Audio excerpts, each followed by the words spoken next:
I spent Mother's Day completely alone, while my children went off to a friend's party, even though I had confirmed with them the day before that they would be coming to brunch, and they had both said yes. I cried the entire afternoon in the empty living room, but that very night they returned, asking for money to pay their bills. What they didn't know was that I had already bought my one-way ticket, and that changed everything. The table had been set since 11 o'clock in the morning. Clean linens, the good china I only brought out for special occasions, the cloth napkins I had ironed the night before. In the center, a modest arrangement of flowers I bought with the last few dollars left from my Social Security check. The chicken was in the oven, the potatoes peeled, the salad prepared, everything ready for Mother's Day brunch. I confirmed with them the day before. I called Tanisha first. She answered in a rush, like always, with that tone of voice she used when she was multitasking while talking to me. I asked if they were coming tomorrow. She said, "Yes, Mama, of course we'll be there." Then I called Malik. He was more direct. "Yeah, Ma, we're coming. Don't worry about it." He hung up fast. I was relieved. I thought that this time would be different. I thought that this time they would remember. I settled onto the living room sofa and waited. I looked at the clock at 12 o'clock. Nothing. By 12:30, I started to feel that familiar knot in my stomach. At 1 o'clock sharp, the chicken was ready. I took it out of the oven. The smell filled the empty house. I set the table and sat down. I waited a little longer. At 2 o'clock in the afternoon, I dialed Tanisha's number. No answer. I tried Malik. Straight to voicemail. I tried again. Nothing. The chicken was getting cold. The potatoes, too. I got up and walked to the window. The street was quiet. Some families passed by, walking, laughing, mothers with their children, flowers in their hands, hugs. I returned to the table. I sat alone across from all those empty plates. Then I understood. They weren't coming again. Not this year, just like last year, just like my birthday, just like Christmas. They always had an excuse, always something more important than me. I stayed seated there for I don't know how long. The clock ticked to 3, then 4, then 5. The evening light began to shift. The shadows stretched longer in the room. Everything was so silent that I could hear my own breathing. I could hear the sound of my heart breaking once more. At 6 o'clock in the evening, I got up and put the food in the fridge. No one was going to eat it. I cleared the dishes, folded the linens, put away the napkins, and tossed the flowers in the trash. They were wilted anyway, just like me. I sat back down on the sofa, and that's when the tears started to fall. They weren't loud tears, they weren't dramatic sobs. They were silent tears, the kind that hurt the most because they come from deep inside, from the place where you keep all the disappointments you don't want to admit, the place where you know the truth but prefer to pretend it doesn't exist. I cried, thinking about all the Mother's Days I'd spent alone. I cried, thinking about all the times they had promised to come and didn't. I cried, thinking that I had given my whole life for them, and they couldn't give me even one afternoon. I'm 70 years old, 70 years of life, 48 years of being a mother. And that day, in that empty room, I realized something I had been denying for a long time. My children didn't love me, or maybe they did love me, but not enough. Not enough to remember, not enough to be present, not enough to care. Night fell, and I was still there, unmoving, without turning on the lights. Just me, the darkness, and that weight on my chest that I didn't know how to remove anymore. I thought about calling them again. I thought about sending them a text. I thought about telling them how I felt. But I didn't, because I knew they would say the same old thing. "Sorry, Mama. Things got complicated. Next time." Always the next time, which never came. It was almost 10 o'clock at night when I heard the car pull up outside. I recognized the engine's sound. It was Malik's. Then I heard voices, laughter, footsteps in the yard, the key in the lock, the door opening. They flipped on the living room light and saw me sitting there in the dark, with swollen eyes, my soul shattered. Tanisha was the first to speak. "Hey, Mama, we just thought we'd stop by." She was wearing a fancy dress, her makeup perfect. She smelled of expensive perfume and alcohol. Malik came in behind her. He was also dressed up, new shirt, shiny shoes. He looked at me with that casual smile he used when he wanted something. "Hey, Ma, how was your day?" I didn't answer. I couldn't. I had a knot in my throat that kept me from speaking. I looked at them and saw everything. I saw the truth I had been avoiding. They had been at a party, having fun, drinking, laughing, while I was crying alone in this empty room. Tanisha sat down in the armchair across from me. Malik remained standing. There was an uncomfortable silence. Then Tanisha pulled out her phone, looked at the screen, and looked back at me. "Mama, we need to talk about something important." Malik approached and sat on the arm of the sofa. "Yeah, Ma, we have a problem. We need you to help us." Tanisha nodded. "It's urgent, Mama. It's the monthly bills. Everything piled up. Malik's rent, my credit card. It's about $3,000. We need you to lend it to us." I looked at them both. There were my children. The children I had worked for until my back broke. The children for whom I had given up everything. The children who hadn't come to brunch with me on Mother's Day. But they came that very night to ask me for money. Something broke inside me at that moment, something that was never going to be put back together. I looked at them and thought about the envelope I had tucked away in my bedroom. The envelope with the bus ticket, the one-way ticket with no return. They didn't know yet. They didn't know that I had already made a decision. They didn't know that this was going to be the last time they saw me like this, quiet, submissive, available. They didn't know that everything was about to change, and while they continued talking about their problems, their debts, their needs, I only thought about one thing. My name is Vivian Sterling. I'm 70 years old and I already bought my one-way ticket. It wasn't always like this. There was a time when my children hugged me when they got home from school. A time when Tanisha ran to me yelling, "Mama," and clung to my neck. A time when Malik sought me out to tell me everything he had learned that day. There was a time when I was important to them. We were poor, but we were happy. Or at least, I thought we were happy. We lived in a small house on the edge of Cloverdale, Georgia. 2 bedrooms, 1 bathroom, a kitchen where the 4 of us barely fit. My husband Marcus worked construction. I cleaned houses. Between the 2 of us, we scraped together enough to eat and pay the rent. We didn't have anything left over, but we didn't go without either. The children were small. Tanisha was 6 years old. Malik was 4. They ran around the house barefoot. They played with rocks and sticks because we didn't have money for toys. But they didn't care. They were children. They were innocent. They didn't yet know that we were poor. They didn't yet know that other families had more. I bathed them every night in that old tub we had. I washed their hair carefully, trimmed their nails, put on the clean clothes I had washed by hand that afternoon, put them to bed, and told them stories until they fell asleep. They were my whole life. My reason for waking up every morning. Marcus was a good man, quiet, hardworking.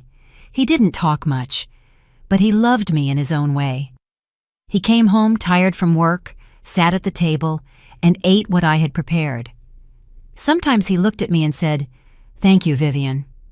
That was enough for me. I didn't need more. But everything changed when Marcus died. It was an accident at the construction site. A beam fell wrong. He didn't suffer, they told me. It was quick, as if the speed of death made it hurt less, as if it were a comfort. He was 42 years old. I was 38. Tanisha was 12, and Malik was 10. Suddenly, I was alone with 2 children, no steady job, no savings, nothing more than my hands and my will to keep going.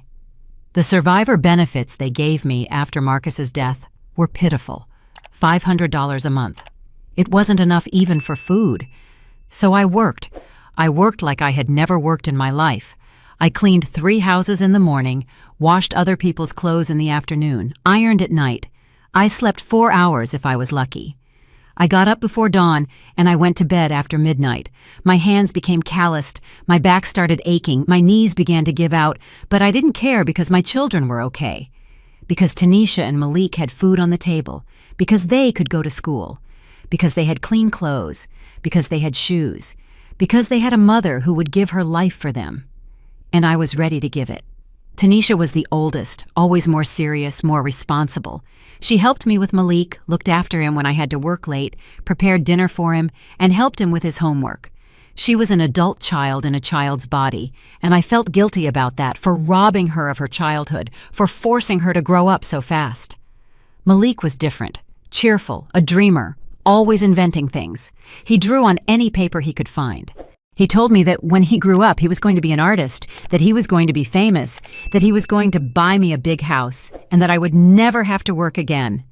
And I believed him, because mothers always believe their children. The years passed. They grew up. The house felt smaller and smaller. Tanisha started complaining. She said her friends had better things, better houses, better clothes, better lives. She looked at me with that silent reproach that hurt more than any word, as if it were my fault we were poor, as if I wasn't doing everything possible. Malik changed, too. He stopped drawing. He stopped dreaming. He started hanging out with other boys. He came home late and wouldn't tell me where he had been. When I asked, he answered in monosyllables. He became distant, cold, like a stranger living in my house. But I kept working, kept sacrificing myself, because that's what mothers do. Because I thought that someday they would understand, that someday they would be grateful, that someday they would tell me, "Thank you, Mama, for everything you did for us." When Tanisha turned 18, she got a job at a downtown store. She started earning her own money. I thought she would help me. I thought that now that she was working, I could rest a little, but no. Tanisha saved every cent. She bought new clothes, new shoes, makeup, perfumes. She went out with her friends, and when I asked her to contribute something to the house, she looked at me like I was asking for her kidney. Malik barely finished school. He didn't want to go to college. He said college wasn't for him, that he was going to get a job, that he was going to make money, and that he didn't need more education. I didn't insist. I was tired of fighting. I was tired of everything. He got a job at a mechanic's shop. He earned little, but it was something. I thought he would stay with me, that he would help me with expenses, but after 6 months, he told me he was moving out. He had found an apartment with some friends. He needed his space. He was a man now, and he couldn't stay living with me forever. I remained silent. I didn't tell him that I felt abandoned. I didn't tell him that I was afraid of being alone. I didn't say anything. I just helped him pack his things. I gave him money for the first month's rent, money I didn't have, money I took from my meager savings, and I watched him leave without looking back. Tanisha left 2 years later. She met a man, fell in love, and got married. She didn't invite me to the wedding. Well, she did invite me, but it was one of those obligatory invitations you make because you have to. I went to the wedding. I sat in a corner. No one talked to me. No one introduced me. No one made me feel important. I was just the mother of the bride, an afterthought, an obligation. Tanisha's marriage lasted 3 years. Then she divorced, came back to my house crying, telling me the man had cheated on her, that he had treated her badly, that she needed a place to stay. I took her in. Of course I took her in. She was my daughter. But she didn't thank me. She stayed for 6 months, recovered, met another man, and left again without saying goodbye. Malik never married. He had girlfriends, many girlfriends, all fleeting, all the same. He introduced them to me when he needed to impress them. "Look, this is my mama. Bless her heart, she lives alone, always so sacrificial." And they looked at me with pity, with that pity that makes you feel small, invisible, unnecessary. The years kept passing. I kept working, even though I couldn't clean houses like before, even though my back hurt so much that there were days I couldn't get out of bed, even though my hands trembled, even though my knees wouldn't hold me up. But they kept coming. Tanisha and Malik kept coming when they needed something. Money, almost always. $200 for rent, $300 for a debt, $500 for an emergency. They never quite explained. And I gave. I always gave, even if I had to skip buying my medicine, even if I had to eat less, even if I had to turn off the heat in winter to save, because they were my children, because I loved them, because I thought that someday they would change, that someday they would grow up, that someday they would realize everything I had done for them. But that day never came. And while I waited for that day, they kept taking, kept asking, kept forgetting about me until that Mother's Day. Until that day I sat in the empty living room, crying, waiting, slowly dying inside. And they arrived that night, smelling of partying and having fun, of a life I never had, and asked me for $3,000 as casually as asking for a glass of water. That's when something clicked in my head, when I understood that this was never going to change, that they were never going to change, that I could keep giving and giving until I dropped dead, and they would keep taking without thanks, without remembering, without loving. That night, I didn't give them the money. I told them I didn't have it. Tanisha got mad. She made that face she made when things didn't go her way. "But Mama, you always have something tucked away. You always help us. It can't be that right now. You have nothing." Her voice had that accusatory tone, as if I owed her something, as if it were my obligation to solve her life. Malik was more direct. "Ma, we seriously need this money. It's not a whim. These are real debts. If we don't pay, we're going to get into trouble." He looked at me, expecting me to give in. Because I always gave in. I always ended up giving them what they asked for, even if it left me with nothing. But this time, I didn't give in. I looked at them and told them no, that I didn't have that money, that I barely had enough to live on, that my Social Security check was only $1,200 a month, and that I had to pay for electricity, water, food, and medicine with that I had nothing left over, that I couldn't help them this time. Tanisha got up from the armchair and exhaled in frustration. "Unbelievable, Mama. Right now, when we really need you, you can't help us." Malik also stood up. "Well, then we'll have to figure it out some other way. Thanks anyway." His thank you sounded empty, fake, like everything that came out of his mouth lately. They left without saying goodbye, without asking how I was, without noticing that I had been crying all afternoon, without seeing the table I had set for them, without caring that it was Mother's Day and they had left me alone. They left and closed the door, and I stayed there again, in that empty living room, in that empty house, in that empty life. I stayed awake all night. I couldn't sleep. My mind wouldn't stop going over everything, the years, the sacrifices, the times I had gone without eating so they could eat, the times I had worked sick to pay for their school, the times I had given them even what I didn't have. And they didn't even remember. They weren't even grateful. To them, I was just an ATM, a place to come when they needed something, a resource, not a person, not their mother, just a source of money that should always be available. The next day, I got up early.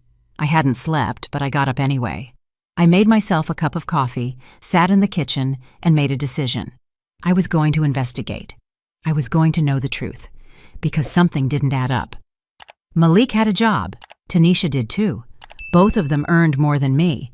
So why did they always need money? Where was all their income going? I opened my phone and went onto social media, something I almost never did because I didn't quite understand how those things worked. But Tanisha had shown me once. She had shown me how to search for people, how to see their photos. I searched for Tanisha's profile first, and there it all was. Photos and more photos. Tanisha in expensive restaurants. Tanisha in new dresses. Tanisha on trips to the beach. Tanisha at parties. Tanisha with drinks in her hand. Tanisha smiling. Tanisha living a life that, according to her, she couldn't afford. A life full of luxuries while she was asking me for rent money. I kept scrolling. More photos, more restaurants, more clothes, more trips, posts from a week ago, 2 days ago, yesterday, last night. A picture from the party she went to instead of coming to brunch with me. She was with her friends, all made up, all in fancy clothes. The description read, "Perfect day with my favorites. Hearts, emojis, happiness. A perfect day." While I was crying alone in my house, while I was waiting for them to come, while I was saving the food no one was going to eat. A perfect day. I searched for Malik's profile. More of the same. Photos at bars, photos with friends, photos with new motorcycles, photos in designer clothes, photos at concerts, photos at events. A full life.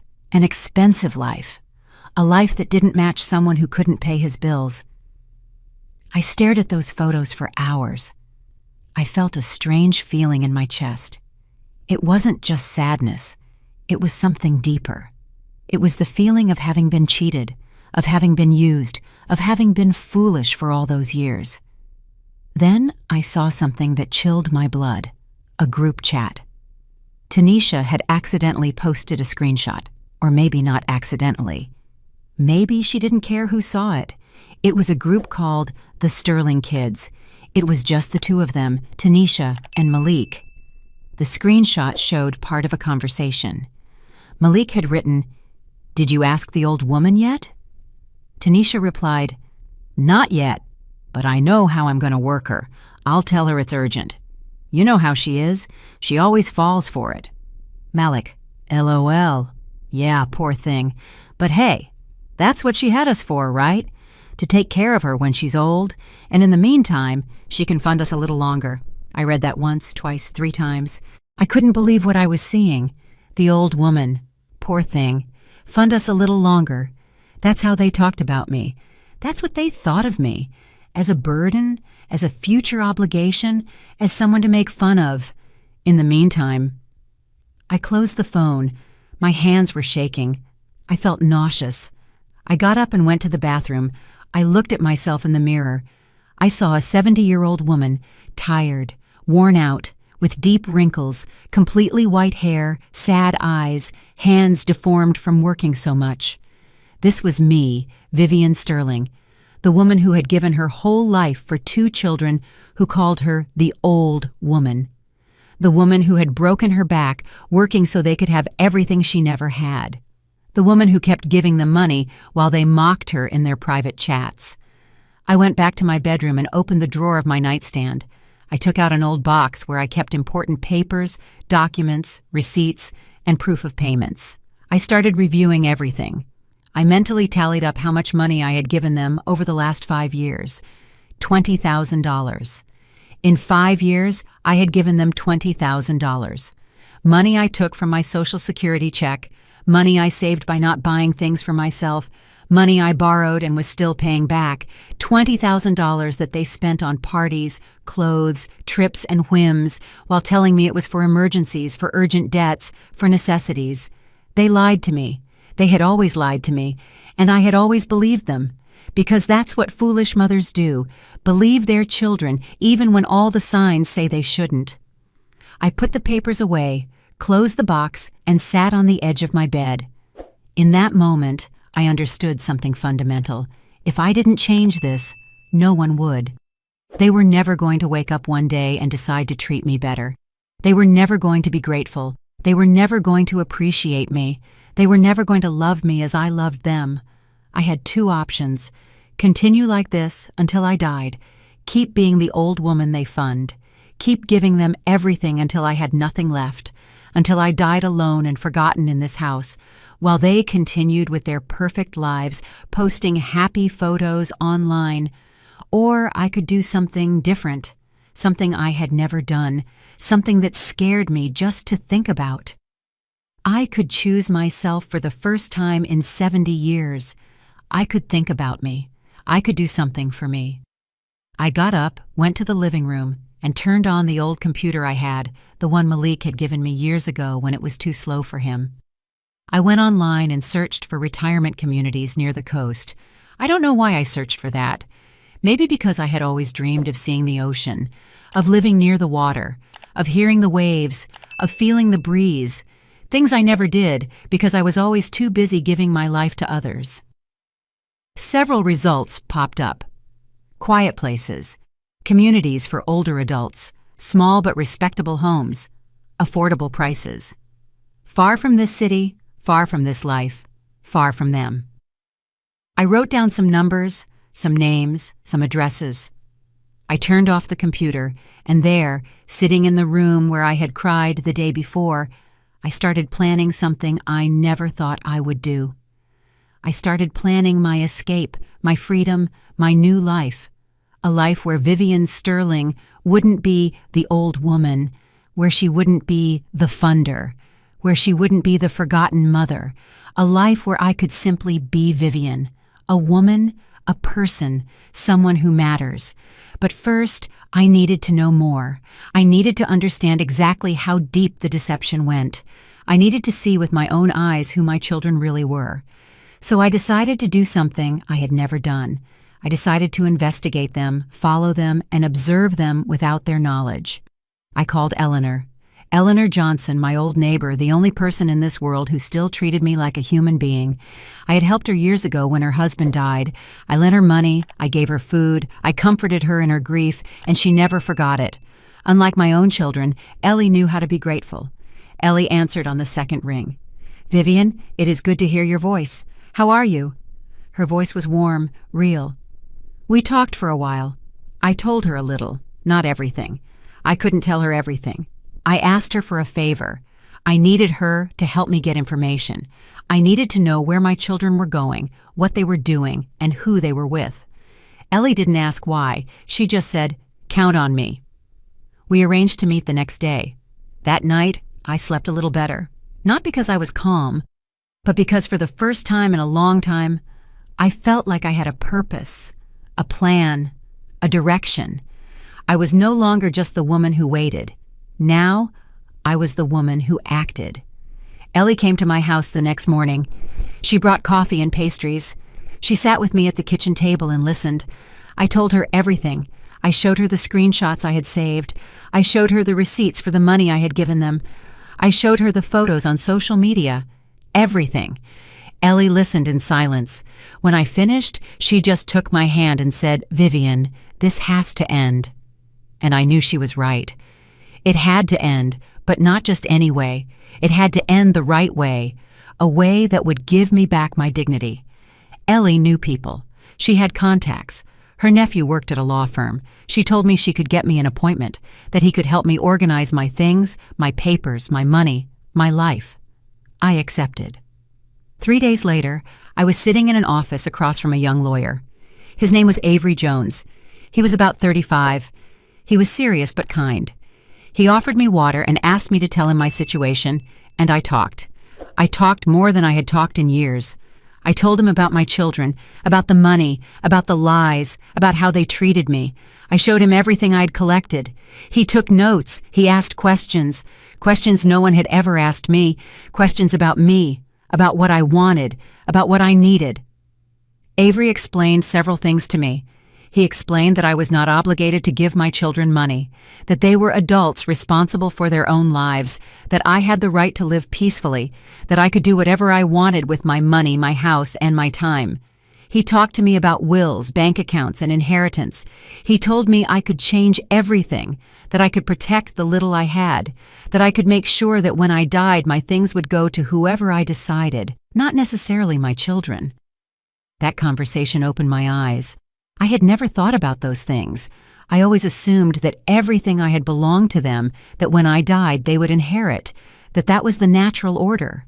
But Avery made me understand that I could decide, that I was still alive, that I still had a voice, that I still had power. I asked him how much his services cost. He gave me a price, $500 for all the paperwork. It was a lot of money for me, more than I had available. But Ellie had lent me the money. She told me to pay her back when I could, or not to pay her back at all, that the important thing was for me to be okay. I hired Avery that same day. He asked for documents, deeds, bank papers, and receipts. I told him I would bring him everything. We agreed to meet the following week to start the process. I left that office feeling different, stronger, clearer, as if someone had turned on a light in a dark room where I had been living my whole life. Now I could see things as they were, not as I wanted them to be. That night I reviewed all my documents, the house deed, my old will, my bank accounts, my pension. Everything was in order, but nothing was the way I wanted it.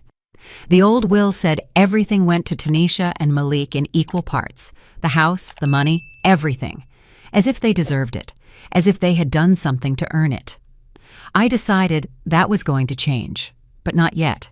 First, I needed to observe more, understand more, see how far their lying went, how deep their disrespect was. I needed to be completely sure before making decisions I couldn't reverse. I started following them discreetly, like an amateur detective. I knew where Malik worked and I knew where Tanisha lived. I started passing by those places, observing, taking mental notes. I saw Malik leave the mechanic's shop one Tuesday afternoon. He wasn't alone.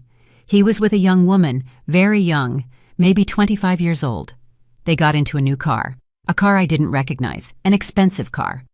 They drove off together, laughing, holding hands. I followed them on the bus. They went to a downtown restaurant, one of those places where the plates run $50.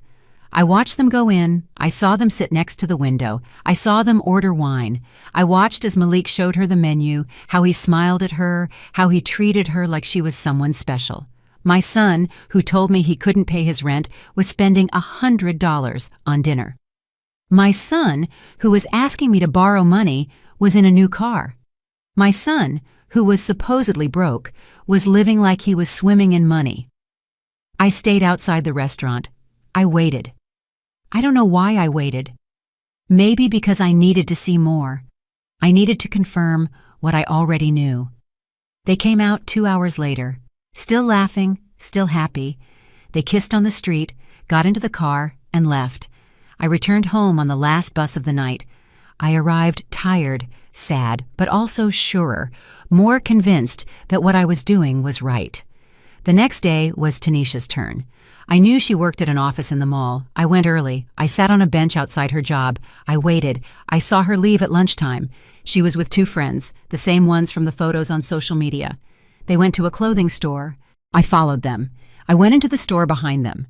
I stood looking at the racks while I listened to them talk. Tanisha tried on a red dress. It cost $200. Her friends told her it looked beautiful, that she should buy it. She hesitated for a moment, then said, "Yes, I'm taking it. I already paid off the debts anyway. Now I can treat myself." She already paid off the debts. The debts she asked me for $3,000 for 2 weeks ago. The debts that supposedly had her desperate. She had already paid them and was now buying a $200 dress like it was nothing.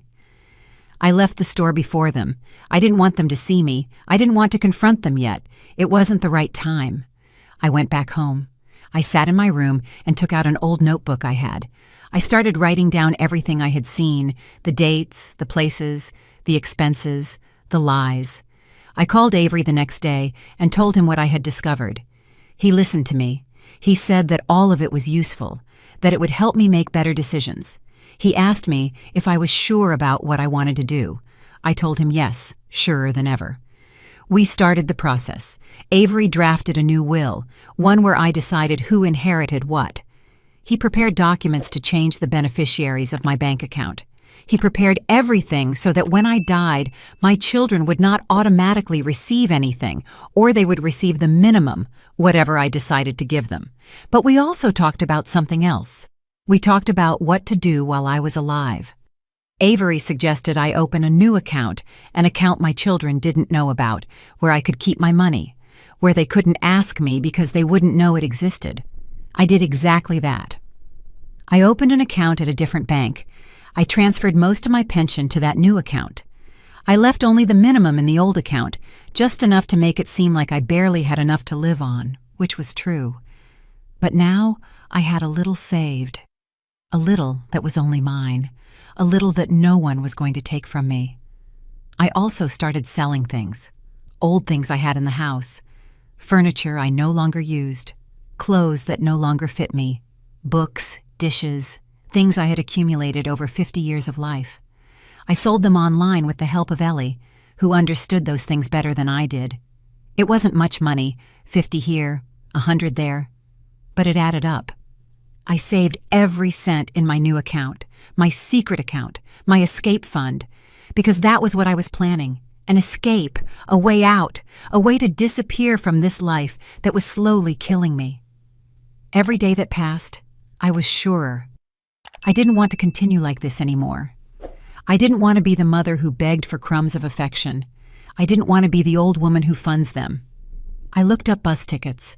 I looked up distant destinations, Places where no one knew me, where I could start over, where Vivian Sterling could be someone different, someone free.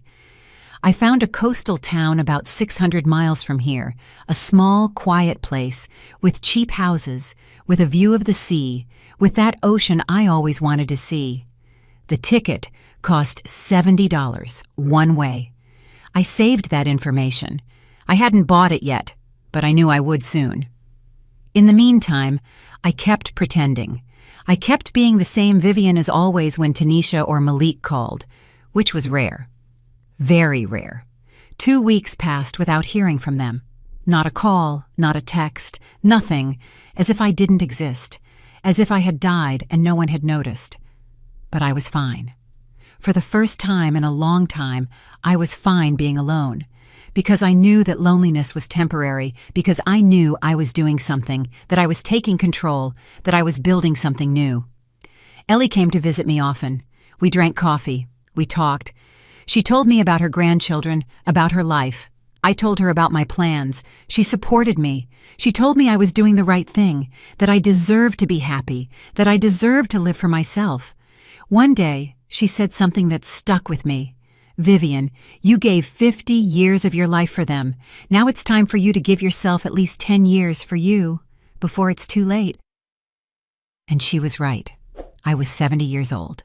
If I was lucky, I had 10 or 15 more years left. And I wanted to live them, truly live them. Not just exist, waiting for my children to remember that I had a name. I signed the new papers with Avery, the new will, the bank documents, everything legal, everything in order. He gave me copies. He explained that now everything was protected, that I had done the right thing. He shook my hand as we said goodbye. He told me, "Take good care of yourself, Mrs. Sterling. You deserve the best." I left that office feeling light, as if a weight had been lifted off me, a weight of years, of decades, of a lifetime carrying guilt that wasn't mine. That night, I sat in front of the computer. I bought the ticket. A bus ticket, one way, destination, Coastal Haven. A town I didn't even know, but that would soon be my home. The departure date, in 2 months. Enough time to organize everything, to tie up loose ends, to say goodbye to this life without making a sound. The ticket was tucked away in the drawer of my nightstand. I looked at it every night before sleeping. It was my reminder, my promise, my hope. In 2 months, I would leave here. In 2 months, I would be free. But before leaving, I needed to do something. I needed them to know. I needed them to understand what they had done. Not for revenge, not for hate, but for dignity, out of respect for myself, for all the mothers who keep quiet and endure until they can't anymore. I told Ellie my plan. She looked at me with those wise eyes of hers. She asked me if I was sure. I told her yes. She asked me if I wouldn't regret it later. I told her that the only thing I regretted was taking so long. Ellie helped me plan everything. We decided I would have a dinner, a last supper. I would invite Tanisha and Malik. I would tell them I had something important to announce. They would come. Of course they would come. They would think I was going to give them something. Money, the house, something. They always thought I was going to give them something. But this time it would be me who took. I would take my life back. I would take my dignity back. I would take my name back. We set the date. Saturday in 3 weeks. Enough time to prepare everything, enough time to ensure I wouldn't back out. I called Tanisha first. She answered on the 4th ring. "Hello, Mama. What's going on?" Her voice sounded distracted, as always. I told her I wanted to have a family dinner, that it had been a long time since the 3 of us had gotten together, that I had something important to tell them. There was a silence. Then she asked, "Is it something bad, Mama? Are you sick?" Her concern sounded fake, practiced. I told her no, that I wasn't sick, that I just wanted to see them, that I wanted to talk to them, that it was important. She accepted. She said she would be there. I hung up and called Malik. The conversation was almost identical. He also accepted. He also asked if I was sick. He also sounded like he was doing something else while talking to me. But they confirmed. Both of them said they would come. I marked the date on the calendar. 3 weeks. 21 days, 504 hours. I started counting backward. During those 3 weeks, I prepared everything meticulously. I made a list of what I needed to tell them, what I needed to show them, and how the evening would unfold. I rehearsed it in front of the mirror. I practiced my voice, my tone, my words. I wanted to be sure. I wanted to be firm. I also prepared the evidence. I printed the screenshots from their social media, the conversations where they mocked me, the photos of their luxurious lives while they asked me for money, the receipts for all the money I had given them over the last 5 years. Everything organized, everything numbered, everything ready to show them. Avery prepared official documents for me, a letter where I declared that I was withdrawing all financial support from my children, that they would not receive another cent from me, that they had to fend for themselves, that they were adults, and it was time for them to act like it. Copies of the new will, copies of the changes to my bank accounts, everything legal, everything signed. I also prepared envelopes, 3 envelopes, one for Tanisha, one for Malik, one for Ellie. In Ellie's envelope, I put a thank you note and $500, the money she had lent me, plus a little extra for her friendship, for her loyalty, for being the only person who treated me like a human being. In Tanisha's envelope, I put the keys to a safe deposit box. Inside that box were things from her father, photos, letters, memories, things that might matter to her. Maybe not, but it was the only thing she would inherit from me while I was alive. In Malik's envelope, I put the same keys to another safe deposit box with things from his father, with memories from his childhood, material things they could keep because I no longer needed them, because where I was going, there was no room for the past. The days passed slowly. Every day, I felt more nervous, more anxious, but also surer, more convinced. There were moments when I doubted, moments when I thought that maybe I was being too harsh, too cruel. But then I remembered. I remembered Mother's Day. I remembered the lies. I remembered how they called me the old woman, and the doubt disappeared. Ellie came over every day. She helped me with the preparations. She listened to me rehearse. She told me I was doing well, that I was being strong, that I was being brave. Her support was the only thing that kept me firm.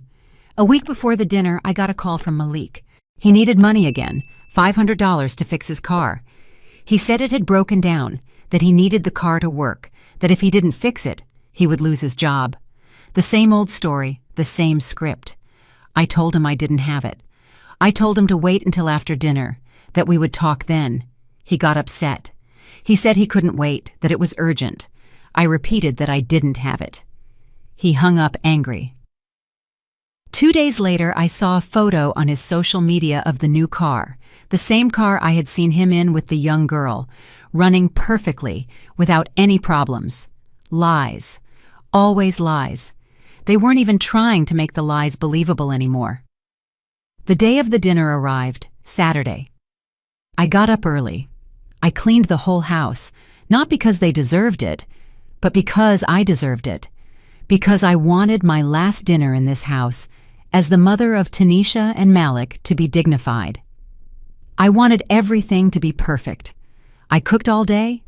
I made their favorite childhood dishes: roast chicken, scalloped potatoes, fresh salad, homemade bread, and chocolate dessert. I didn't do it to please them. I did it to remind them, to let them know exactly what they were losing. I set the table with the best of everything I had: the good china, the silverware I had inherited from my mother, the crystal glasses, the embroidered tablecloths, everything. The table looked beautiful, dignified, as a Last Supper should look. By 6 o'clock in the evening, everything was ready: the food, the table, the envelopes, the documents. I took a bath. I put on my best dress, a simple, elegant black one. I did my hair and put on a little makeup. I looked at myself in the mirror. I saw a different woman, a woman who was no longer afraid, a woman ready to speak the truth. They arrived at 7, together, in Malik's car. I watched them arrive through the window. They were laughing, talking. They got out of the car and walked toward the house as if it were nothing, as if this were just another dinner, as if I were the same old me. I opened the door before they could knock. I greeted them with a smile, a calm, firm smile. "Come in," I said. "I was expecting you." They came in. Tanisha gave me a kiss on the cheek, one of those quick, meaningless kisses. Malik gave me a hug, a brief, mechanical one. They sat down in the living room and looked around. Tanisha commented that the house looked nice. Malik asked what I had cooked. I offered them something to drink. They accepted. I served them wine, a cheap wine I had bought especially for this occasion. I wasn't going to waste the good wine on them. We talked about unimportant things, the weather, traffic, their jobs, superficial, empty conversation, as always. I listened to them, nodded and smiled when necessary, but inside I was counting the minutes, waiting for the right moment. After half an hour, I told them dinner was ready. We moved to the dining room. They sat down and looked at the table. Tanisha said everything looked delicious. Malik asked if it was a special occasion. I told them yes, it was very special, but I would explain after dinner. We ate. They talked amongst themselves. I barely spoke. I just observed them, studied them. I tried to find something in them that would make me doubt, something that would make me change my mind, something of the children they once were, some sign of true love. But I found nothing. I only saw two selfish adults eating at my table, enjoying my food, waiting to see what they could get out of me this time. We finished dinner. I cleared the dishes. Tanisha offered to help. I told her it wasn't necessary, to stay seated, that I would be right back. I went to the kitchen and took a deep breath. This was the moment. There was no turning back. I returned to the dining room with a tray. On the tray were the 3 envelopes, the documents, the evidence. I placed everything in the center of the table. They looked at the tray with curiosity, with expectation, probably thinking there was money or deeds or something they could take. I sat down, looked them both in the eyes, Tanisha first, then Malik, and started to speak. My voice sounded firmer than I expected, clearer, stronger. I told them I had called them because I had something important to tell them, something I had been keeping inside for a long time, something I couldn't keep quiet about anymore. They nodded, waiting, still not understanding. I told them I knew everything, that I knew about their lies, that I knew how they talked about me, that I knew they called me the old woman, that I knew they mocked me while I gave them my last dime, that I knew their emergencies were lies, that their urgent debts were invented, that everything was false. Their faces changed. Tanisha's smile disappeared. Malik's eyes widened. They tried to speak. They tried to interrupt. I held up my hand. "No," I said. "It's my turn to talk now. You've had years to talk, years to lie. Now you listen to me." I took out the first envelope, the one that contained the screenshots. I put them one by one on the table in front of them so they could see them, so they couldn't deny it. There were their conversations, their mockery, their plans to get money from me, everything printed, everything real, everything undeniable. Tanisha went pale. Malik was motionless. He stared at the papers as if they couldn't believe what they were seeing, as if they couldn't believe I had discovered their secret. "Mama," Tanisha began. "I didn't mean to say," I interrupted her. "I'm not interested in what you meant to say. I'm interested in what you said, and what you said was enough." Malik tried to justify himself. "Mama, that was months ago. We were just kidding. We didn't mean it." I looked him directly in the eyes. "Don't lie to me anymore, Malik. Don't disrespect me by continuing to lie to me in my own house. Those conversations were from 2 weeks ago. And you weren't kidding. You were saying what you really think of me." I took out more papers, the receipts, the entire list of the money I had given them over 5 years, $20,000 in total. I put it in front of them. $20,000, I said. "That's what I gave you in 5 years. Money you asked for emergencies, for urgent debts, for survival. Or so you told me." Then I took out the photos from their social media. Tanisha in expensive restaurants, Malik with his new car, both of them on trips, both of them in designer clothes, both of them living lives they clearly could afford while telling me they were broke, while asking me for money I didn't have. "This is what you were doing with my money," I said. While I ate cheap rice and beans to save, while I stopped buying my medicine to give to you, while I broke myself so you could be comfortable, you spent my sacrifice on luxuries, on whims, on things you didn't need. Tanisha tried to speak. Mama, let me explain. There is nothing to explain, I said. The numbers don't lie. The photos don't lie. Your own words don't lie. The only ones lying here are you, and you have been doing it for years. Malik got up from his chair. This is ridiculous, Mama. You're overreacting. You're attacking us over some private conversations. Everyone says things they don't mean when they're with friends. I watched him stand up. I didn't move. He didn't intimidate me. Sit down, Malik. I'm not finished. Something in my voice made him obey. He sat down. Tanisha had tears in her eyes, fake tears.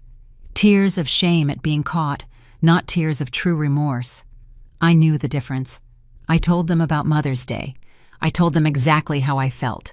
I told them I confirmed with them the day before, that they said they would come, that I prepared everything, that I waited, that I cried all afternoon in that empty room while they were at a party, while they were having fun, while they didn't care about me at all.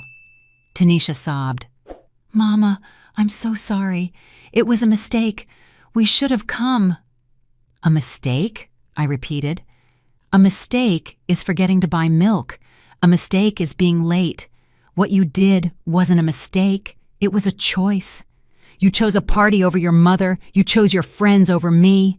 And then you had the nerve to come here that same night and ask me for money. Malik had his head down. He wouldn't look at me. He knew he had no defense. He knew everything I was saying was true.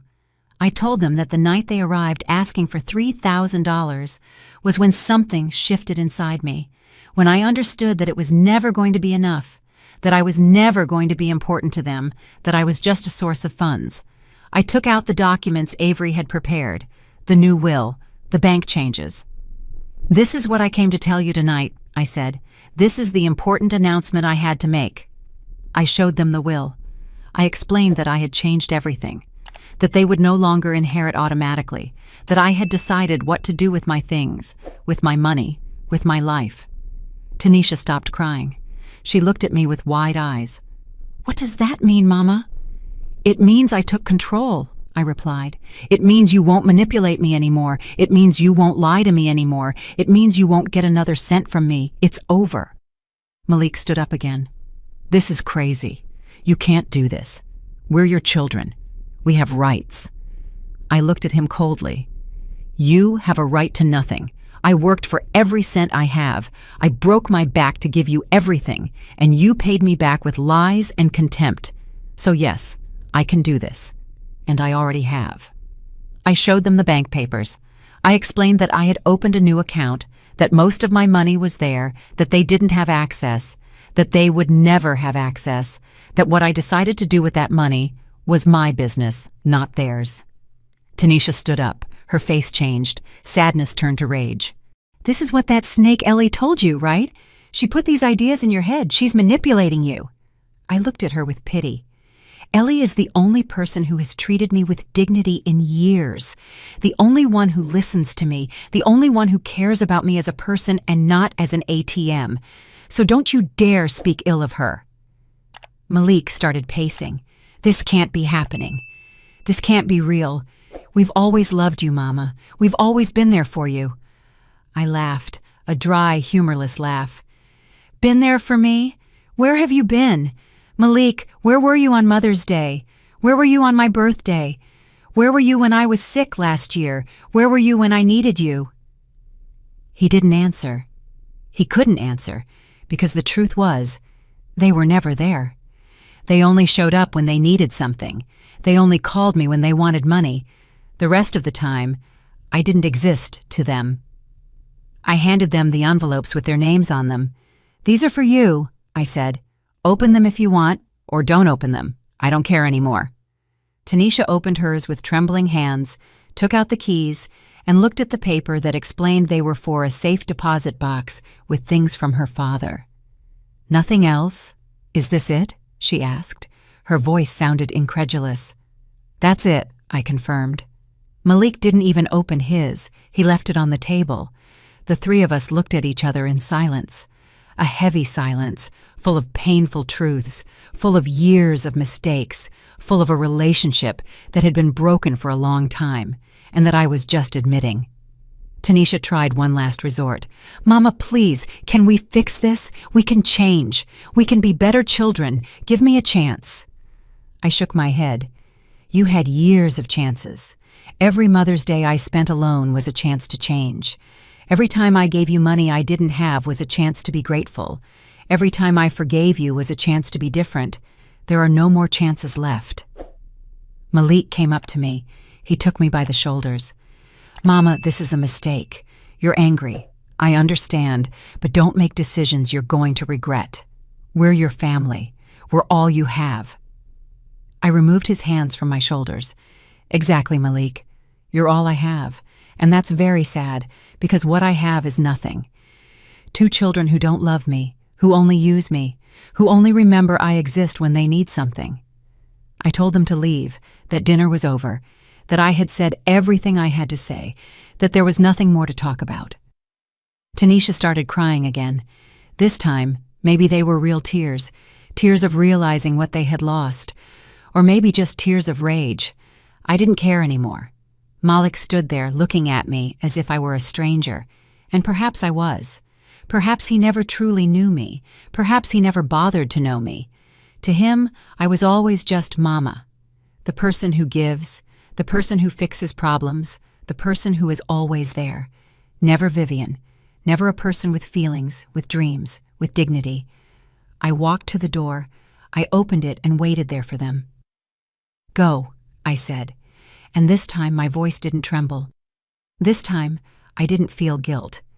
This time I only felt peace, a strange peace, the peace of having told the truth, the peace of having defended myself, the peace of having chosen my dignity over their comfort. Tanisha walked past first, crying, without looking at me. Malik followed her. He stopped at the door. "This isn't over, Mama. We'll talk when you've calmed down." "There will be no more conversations," I told him. "This is final. Go." He left. I watched them walk toward the car. I saw them get in. I saw Malik slam his hand on the steering wheel in anger. I saw Tanisha wiping her tears. I saw the car start. I watched the taillights disappear down the street, and when they vanished completely, I closed the door. I stood there in the entryway, alone, in silence. I expected to feel something. Sadness, regret, fear. But I felt none of that. I only felt relief. A deep relief. Like taking off a shoe that has been hurting you all day. Like letting go of a weight you have carried for so long that you forgot what it feels like to be without it. I went back to the dining room. I looked at the table, the dirty dishes, the scattered papers, the open envelopes, all the mess of the truth. I started clearing up. I washed the dishes, put away the food, and cleaned the table. And with every item I put away, I felt that I was also putting away a piece of the past, a piece of the old Vivian, the one who endured, the one who kept quiet, the one who settled for crumbs. That Vivian was staying here, in this house, in this life, because in 2 months, the new Vivian would get on a bus and never look back. The days after that dinner were strange, silent. I expected them to call me, to look for me, to try to make things right, but they didn't. A week passed, then 2. Not a call, not a text, nothing. It was as if I had ceased to exist for them. At first, it hurt. I won't lie. It hurt to realize that even after everything, even after showing them the truth, they didn't care enough to try to win me back. But then I understood something. Their silence was the confirmation I needed, the final proof that I had made the right decision. Ellie came over every day. She brought me company. She helped me pack, because I had started packing, little by little, 1 box at a time. Clothes I was going to take, books, old photographs. Not many things, just the essentials, because where I was going, I didn't need the past. I only needed enough to start over. I hired a real estate lawyer. I put the house up for sale, the house where I had lived for 42 years, the house where I raised my children, the house where my husband died, the house full of memories, some good, most painful. It was time to let it go. The lawyer told me he could get a good price, $100,000. It was an old house, but in a decent neighborhood. There were interested buyers. He said we could close the sale in a month. Perfect, I told him, just in time. I didn't tell Tanisha or Malik that I was selling the house. I didn't owe them an explanation. This house was mine. It was in my name. I had paid for it with my labor, with Marcus's pension money, and with my own savings over all those years. They had no right to it while I was alive. I started giving things away, old furniture, appliances I no longer needed. I gave them to the neighbors, to the people in the neighborhood who had always been kind to me, people who greeted me on the street, who asked how I was, people who treated me with more respect than my own children. Ms. Eva Carter from the corner took the dining room table, the same table where I had just had that dinner with Tanisha and Malik. She was so happy. She hugged me. She thanked me 1,000 times. She told me she would take good care of it, and I knew it was in better hands than if I had left it to my children. Mr. George Thomas from the building next door took the sofa. I gave the television to the lady who sold flowers on the corner. Everything that left the house made me feel lighter, as if I were casting off moorings, preparing to float. One afternoon, 3 weeks after the dinner, there was a knock at my door. It was Tanisha, alone. She had a look of great consequence on her face, as if she had rehearsed what she was going to say. I let her in, not because I had forgiven her, but because I was curious to see what she wanted. She sat down in one of the few remaining chairs and looked around. She noticed things were missing. "Where's the sofa?" she asked. "I gave it away," I replied. Her face crumpled. "You gave it away? But that sofa was family property." "Yes," I said, "it was my family property. My family with your father, not your family. Now it belongs to someone who will appreciate it." Tanisha took a deep breath. "Mama, I came to talk, to try to fix things. I came to apologize." I looked at her without expression. "Go ahead," I said. "I'm listening." She started talking. She told me she had been thinking, that she had realized they had acted wrongly, that she regretted treating me that way, that she wanted a second chance. I listened to it all. When she finished, I asked her, "Did Malik realize it too? Does he also want to apologize?" She looked down. "He's a little more resistant. He says you exaggerated. He says you were too harsh. But I don't think so. I think you have every right to be angry." "A little more resistant," I repeated. "So he didn't come because he genuinely doesn't care. Only you came, and you came because you're worried about losing the inheritance, not because you genuinely care about me." Tanisha shook her head. "No, Mama, it's not about that. It's because I love you, because you're my mother, because I don't want to lose you." I got up, walked to the window, and looked out at the street. "You don't want to lose me," I said. "But you lost me years ago, Tanisha, when you decided your parties were more important than me, when you decided that lying to me was okay, when you decided that calling me the old woman with your brother was acceptable. You lost me in every moment you chose not to value me." "But we can make up for lost time," she said. Her voice sounded desperate.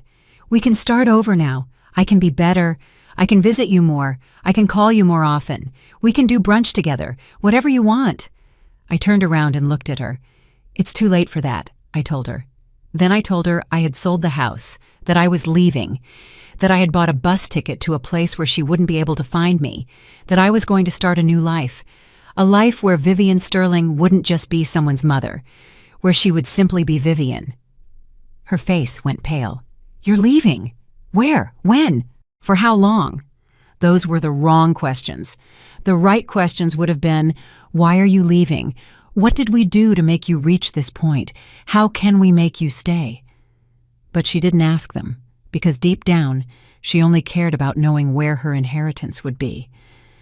"I'm not going to tell you where," I replied, "or exactly when. And I'm not going for a little while. I'm leaving forever." Tanisha stood up. "Mama, this is crazy. You can't just leave. What are people going to say? What are we going to say when they ask about you?" There was her real concern. What are people going to say? "They'll say whatever they want," I said. "They can say I died. They can say I went crazy. They can say whatever makes them feel better. It's not my problem anymore. You two stopped being my problem." She started crying. Real tears this time, or at least they seemed real, but they didn't move me anymore. I had cried enough for both of them. "You can't do this to us," she said through sobs. "We're your children. We need you." "You don't need me," I replied. "You need my money. You need the security of having an inheritance waiting for you. You need to be able to say you have a mother when it's convenient, but me, the person I am, you have never needed." She tried to hug me. I took a step back. "No, Tanisha, not anymore. The fake hugs are over. The empty words are over. It's all over. I want you to leave. And when you close that door, understand that you are closing it forever. The next time you come here, if you come at all, this house won't be mine, and I won't be here." She stood there, looking at me as if she didn't recognize me, and she was right not to recognize me because I didn't recognize myself either. This new Vivian was someone I had never been before. Someone who defended herself, someone who said no, someone who chose her own happiness over guilt. Tanisha walked toward the door. She stopped and turned around. "If you change your mind," she said, "if you decide to stay, if you decide to give us another chance, please call me." "I'm not going to change my mind," I said. "This is my final decision, and it's the best decision I've ever made in my entire life."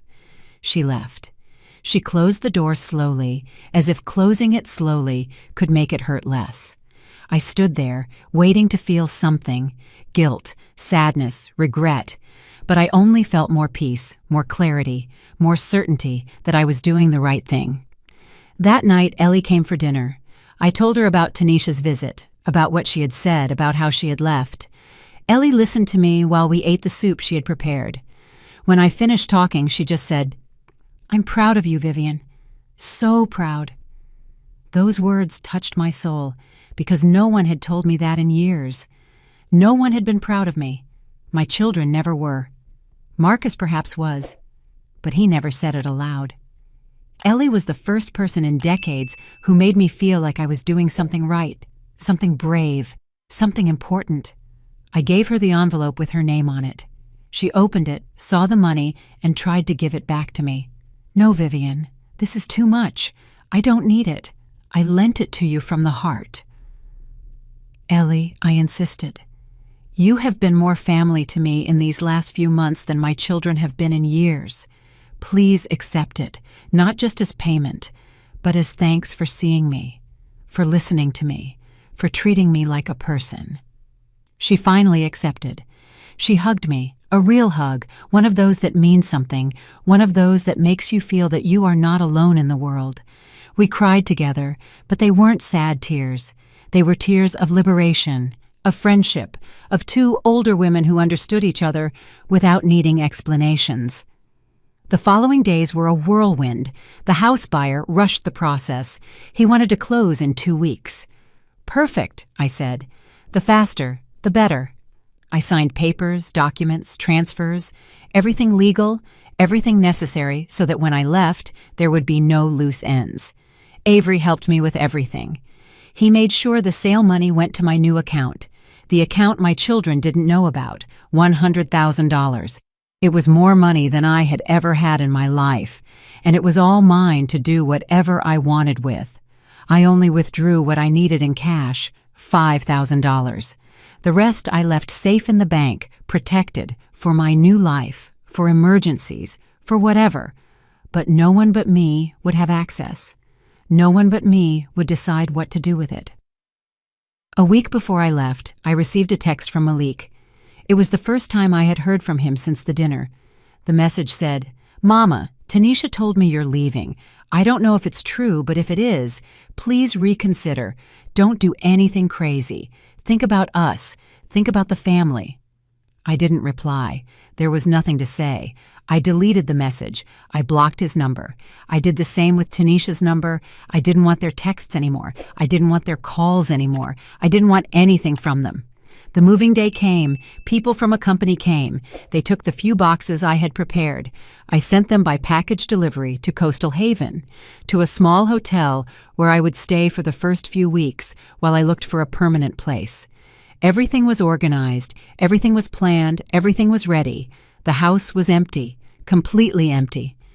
I walked through the rooms one last time.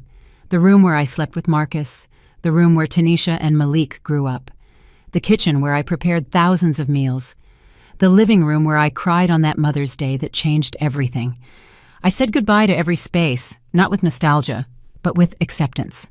This house held my past, but I was going toward my future, and the future didn't need these walls. It didn't need these memories. It only needed a 70-year-old woman with a bus ticket and a small suitcase. I closed the door for the last time. I gave the keys to the lawyer. I signed the last paper, and just like that, the house stopped being mine. 42 years of history closed with one signature and a handshake. And I didn't cry. I didn't look back. I just walked forward. Ellie took me to her house that last night. I slept on her sofa. We talked late into the night about life, about dreams, about the ocean I was about to see. She told me to visit her when I could. I promised her I would, and it was a promise I intended to keep. The day of my departure dawned with a clear sky, as if the universe knew I needed a good day to start my new life. I got up early. Ellie had already made coffee. We had breakfast together in silence, a comfortable silence, the kind that only exists between true friends. My bus left at 10 o'clock in the morning. Ellie drove me to the terminal. I carried my only suitcase, a small suitcase with the essentials, clothes, documents, some old photographs, not of my children. I left those behind. Only photos of Marcus, of my parents, of moments worth remembering. We arrived at the terminal an hour early. We sat on a bench holding hands like two sisters saying goodbye. Ellie's eyes were moist. "Vivian," she said, "you're going to be okay. I know you're going to be okay. You're going to find the peace you deserve." "I know," I replied. And for the first time in a long time, I really believed it. Then, something I didn't expect happened. While we were sitting there, I saw someone familiar. It was Tanisha. She was walking quickly toward me. Malik was following behind her. My heart sped up. How had they found me? How did they know? They came up to me. Tanisha was breathless. "Mama, thank God we found you!"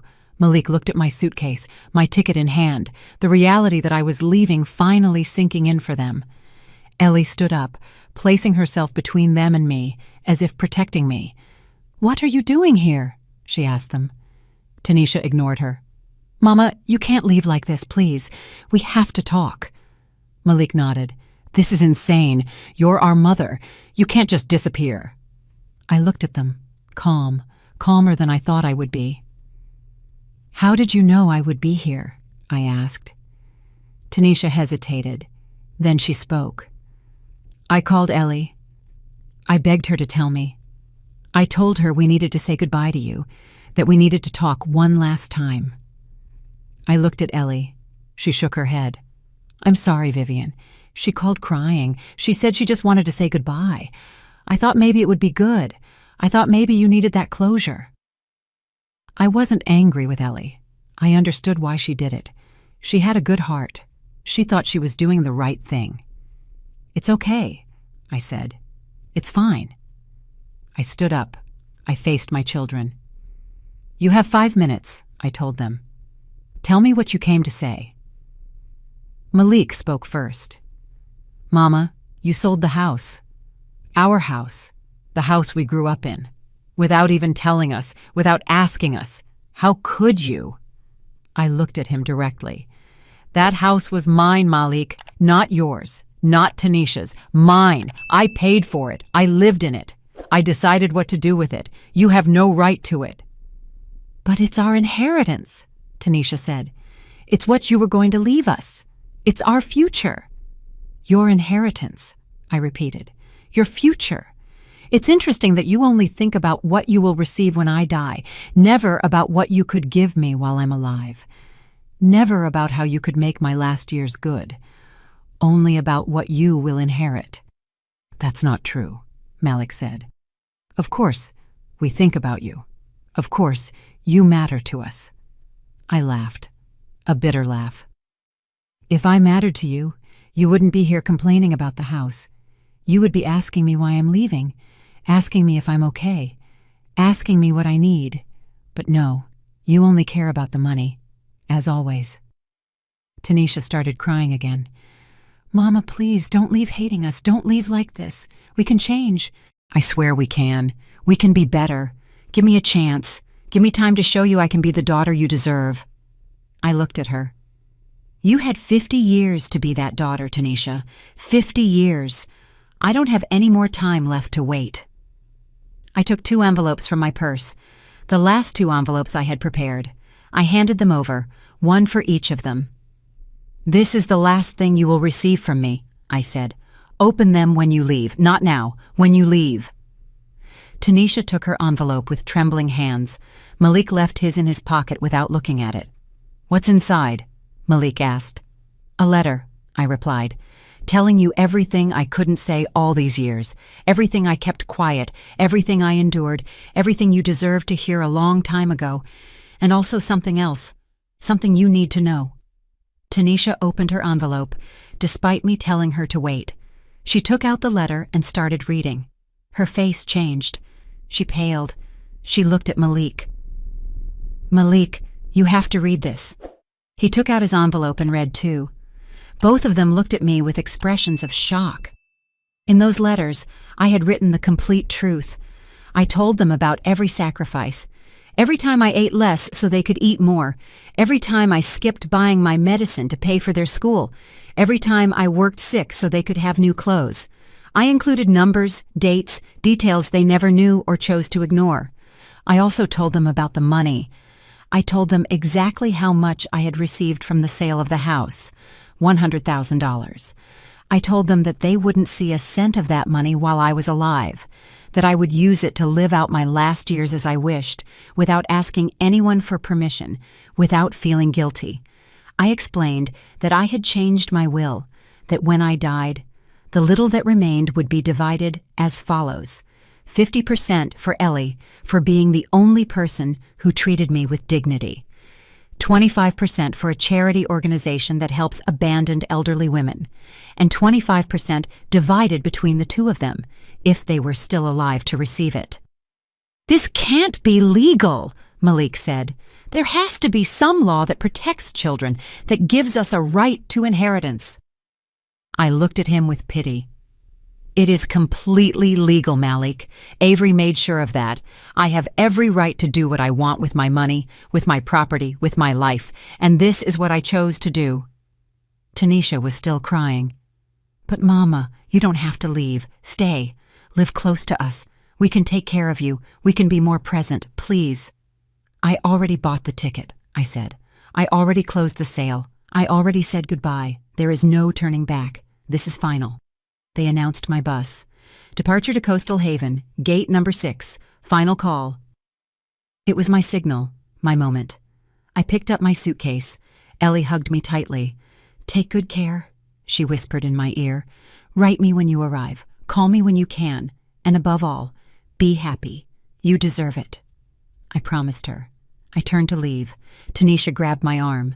"Mama, wait, please. Just tell me one thing. Do you hate us?" I stopped. I looked her in the eyes.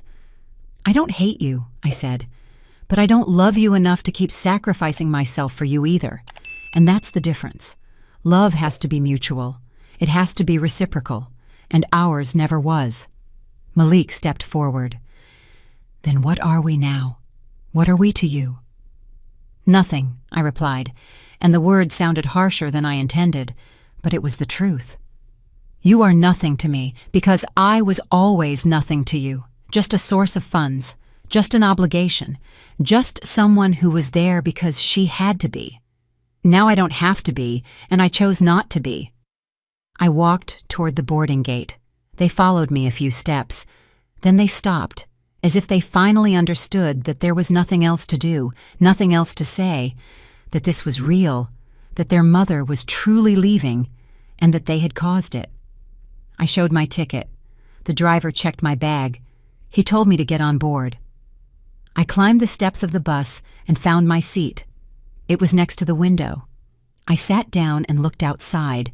Ellie was there, smiling at me, waving goodbye. Tanisha and Malik were behind her, motionless, watching as the bus prepared to leave. The engine started.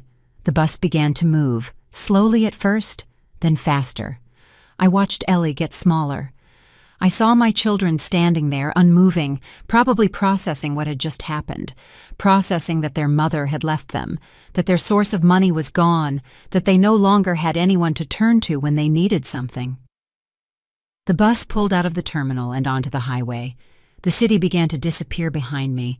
The streets I knew, the familiar buildings, the neighborhood where I lived my whole life. Everything was being left behind. And with every mile we traveled, I felt that I was breathing better, that my chest was expanding, that my heart was beating more calmly. I leaned back in the seat and closed my eyes. I thought about everything I had left behind, the house, the memories, my children, my entire life. I thought about everything I had gained: freedom, dignity, the chance to be myself, to live for me, to see the ocean. I opened my eyes and looked out the window. The landscape was changing. It was no longer buildings. It was fields, trees, mountains in the distance. Beauty I had never stopped to appreciate because I was always too busy, too tired, too worried about others. An older lady was sitting across the aisle. She smiled at me. "Traveling alone?" she asked. I nodded. "Yes, I'm traveling alone to start a new life." She smiled wider. "How brave," she said. "At our age, there are still people who dare to start over. I congratulate you." I thanked her, and I realized that I was brave, that leaving everything known to seek something better required courage. And I had it. The bus continued its journey. Hours passed. We stopped in some cities. People got on. People got off. I stayed in my seat, watching the world go by, feeling every mile like a liberation, like one more step toward the woman I should have always been. I thought about Tanisha and Malik. I wondered if they would be okay, if they would ever understand, if they would regret it. But then I stopped wondering, because it was no longer my responsibility. It was no longer my burden. They were adults. They had made their decisions, and I had made mine.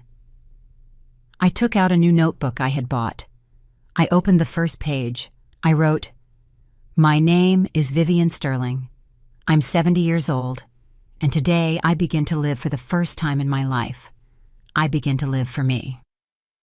The bus arrived at Coastal Haven at dawn the next day. I had traveled all night. I had barely slept, not because of discomfort, but because of excitement, because of anticipation. For the first time in decades, I felt something akin to hope, the hope that something good was coming. I got off the bus with my suitcase. The air smelled different. It smelled of salt, of the sea, of something new. The terminal was small, clean, and quiet. Nothing like the chaos of the city I had left behind. I took a cab. I gave the address of the hotel, a simple place I had booked online with Ellie's help. The cab drove through narrow streets, past low houses painted in light colors, past people walking slowly, without haste, without the stress that permeated the city. We passed the boardwalk, and there I saw it, the immense ocean, shimmering under the morning sun. I was breathless. I had never seen the ocean. 70 years of life, and I had never seen the ocean. It was always a distant dream, something other people did, something I never had time or money for. But now, it was right in front of me. Real, beautiful, waiting for me. The hotel was small but cozy. The owner's name was Brenda Hayes, a woman in her 60s, kind with a ready smile. She welcomed me as if she had known me forever. "Welcome to Coastal Haven," she said. "You're going to be very happy here." I had a feeling she was right. My room faced the ocean directly. I opened the window. The breeze rushed in, fresh, salty, full of possibilities. I sat on the bed, looked at that infinite horizon and cried, but not from sadness, from relief, from gratitude, for having arrived, for having had the courage to arrive. I unpacked my few things, took a shower, put on clean clothes, and went down for breakfast. Brenda served me coffee and freshly baked bread. We talked. I told her I had come to start over, that I was looking for a permanent place to live. She told me she knew some options, small, cheap houses with an ocean view. After breakfast, I went for a walk. I walked along the boardwalk, slowly, without rushing, looking at everything. The sea, the seagulls, the fishermen, the local people. Everything was so different, so calm, so far from the life I knew. I sat on a bench facing the ocean, closed my eyes, and listened to the waves, the most beautiful sound I had ever heard in my life. A sound that filled me with peace, that told me I had done the right thing, that I deserved to be here, that I deserved this new opportunity. A woman sat next to me. She was older than me, perhaps 80 years old. She wore a large hat and dark glasses. "Good morning," she said. "Good morning," I replied. "Beautiful day," she commented. "Every day is beautiful here." I smiled at her. "It's my first day in Coastal Haven." She nodded. "I know. It shows on your face, that face of someone who has just discovered something wonderful." She said her name was Miss Gloria Jenkins, that she had lived there for 20 years, that she, too, had come to escape something, a life she could no longer bear, people who hurt her, and that it had been the best decision of her life. I felt identified. We talked for hours. She told me about the town, the people, the pretty places, what life was like there, quiet, simple, without the complications of the city. She told me there was a community of older women, women who, like us, had come seeking peace, seeking to start over. She invited me to a group that met on Tuesdays, a reading group, a knitting group, a conversation group, a friendship group. I accepted without hesitation. For the first time in years, I wanted to socialize. I wanted to meet people. I wanted to make friends, because now I had time. I had energy. I had the desire to live. The following days were spent exploring. Brenda took me to see several small houses. I saw 5, 6, 7, until I found the perfect one, a small single-story house, 2 bedrooms, a kitchen, a living room, a small front yard, and a back deck with a direct ocean view. It cost $50,000. I had the money. I could pay for it. I made an offer that same day. The owner accepted. We closed the deal in 2 weeks. I signed papers, transferred the money, and just like that, for the first time in my life, I bought a house that was only mine, not shared with a husband, not thinking about leaving it to my children, just mine, for me, to live as I wished. I moved in a week later. I bought simple furniture, new, without history, without painful memories, a comfortable bed, a small sofa, a table to eat at while looking at the ocean, white curtains that let in the light, everything clean, everything new, everything mine. I started a routine. I got up early, made coffee, sat on the deck, and watched the sunrise over the ocean, something I never thought I would do.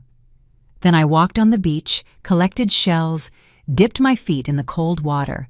I felt alive in a way I had never felt. In the afternoons, I read books I had always wanted to read but never had time for. I wrote in my diary things I was thinking, things I was feeling, things I wanted to remember. At night, I cooked for myself, food that I liked, without thinking about anyone else. Just me. I joined Gloria's group. I met other women, Ms. Eva Carter, 68, Mr. Ronald Davis, 75, and others, all with similar stories. All had left something behind. Difficult families, painful marriages, ungrateful children, all seeking the same thing, peace, dignity, a second chance. We quickly became friends. We met twice a week, sometimes more. We drank tea, knitted, talked, laughed, and shared our stories without judgment, without pity, only with understanding, with that deep comprehension that only comes from having lived the same things. Months passed. I called Ellie every week. I told her about my life, my house, the ocean, my new friends. She told me about the city, about the neighbors. She never mentioned Tanisha or Malik, and I never asked. That chapter was closed. I didn't want to reopen it. One day, 6 months after my arrival, Ellie told me something. "Vivian, your children have been looking for me. They ask about you several times. They want to know where you are. They want to know if you're okay. I haven't told them anything, but I thought you should know." I thanked her. I told her to do what she thought was right, but that I wasn't ready to talk to them. Maybe I never would be ready. The truth is, I thought about them sometimes, not much, but sometimes. I wondered if they had learned anything, if they had changed, if they regretted it. But then I remembered that it was no longer my responsibility, that I had done my part, that I had given them 50 years, and that now these years belonged to me. I turned 71 in Coastal Haven. My friends threw me a small, intimate party with homemade cake and candles. They sang happy birthday. They hugged me. They told me they loved me, and I believed them because their affection was real, unconditional, not self-interested, just pure, true. Gloria gave me a painting she had done. It was the ocean, my ocean, the one I saw every morning from my deck. I hung it in my living room, right across from where I sat, to remind me every day how far I had come, how brave I had been, how much I had gained by choosing myself. One afternoon I was sitting on my deck watching the sunset. The sky was painted with oranges and pinks. The waves gently broke on the shore. I had a cup of tea in my hands. I was at peace, completely at peace. I thought about the Vivian I was, the woman who got up at 5 in the morning to serve others, the woman who cried alone in an empty room, the woman who settled for crumbs of affection. That Vivian had stayed in that city, in that house, in that life. The Vivian I was now was different. She was a woman who had chosen herself, who had taken the reins of her own life, who had said enough, who had had the courage to start over when everyone thought it was too late. I took out my diary and opened a blank page. I wrote the words I had been saving, the words I needed to say, the words that closed one chapter and opened another. My name is no longer theirs. I am no longer just Tanisha and Malik's mother. I am no longer just Marcus's widow. I am no longer the woman who gives and gives until she has nothing. My name is Vivian. Simply Vivian, a 71-year-old woman who lives by the ocean, who has true friends, who wakes up happy, who goes to sleep peacefully, who knows the taste of freedom, who learned that it's never too late to choose herself. My story with them ended, but my story is just beginning, and this story is only mine. No one can take it from me. No one can ruin it, because I finally learned the most important lesson of all, that self-love is not selfishness, that taking care of yourself is not betrayal, that choosing your happiness is not cruelty. I closed the diary and looked at the ocean. The waves continued their eternal rhythm, rising and falling like life itself, like endings, which are also beginnings, like goodbyes, which are also welcomes. The sun finished setting. The stars began to appear one by one, filling the dark sky with light. I stayed seated there, breathing the salty air, listening to the sea, feeling complete. For the first time in 71 years, I felt complete. Not because someone completed me, but because I had finally found myself, the Vivian who was always there, waiting, awaiting her moment, her opportunity, her time. And that time had arrived. My story was just beginning, and it would be a beautiful story, a story of freedom, of dignity, of a woman who refused to end her life as a footnote in the story of others, a woman who wrote her own ending and her own beginning. I got up and went inside my house by the ocean. I closed the door. I smiled. Tomorrow would be another beautiful day, another day of my new life, another day of simply being Vivian. And that was more than enough. I'm really glad you're here and that I could share my story with you. If you liked it, show me by liking the video and subscribing to my channel. Let's see how many of us there are. Write in the comments which city you're watching from and what time it is. I'm so curious to know where all you wonderful people are tuning in from. If you want to support me a little extra, you can also send a small donation. I share new life stories for you every single day. And now, 2 of my most popular stories will pop up on the screen so you can choose what to watch next.